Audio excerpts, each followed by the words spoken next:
பருப்பு ஒரு பக்கம் வெந்துட்டுருக்கட்டும். நான் இப்போ இதுக்கு தேவையான மசாலாக்கு ரெடி பண்ணிடுறேன்.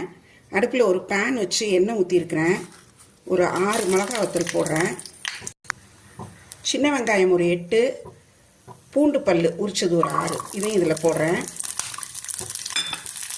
கருவேப்பிலையும் சேர்த்துட்டேன். 1 ஸ்பூன் சீரகம், 1/2 ஸ்பூன் மிளகு, தேங்காய் பூ ஒரு டேபிள் ஸ்பூன்.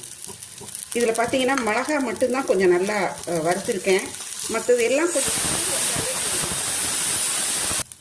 அடுப்பு ஆஃப் பண்ணிடுறேன். இது ஆறினோடனே ஒரு மசாலாவை அரைச்சிடலாம். குக்கர் ப்ரெஷர் ரிலீஸ் ஆகிடுச்சு. ஓப்பன் பண்ணி பார்க்கலாம். நல்லா வெந்துருக்குது. அடுப்பு திரும்ப பற்ற வச்சுட்டேன். இதுக்கு தேவையான உப்பு போட்டுடலாம். இது உப்பு ரொம்ப தாங்காது. ஏன்னா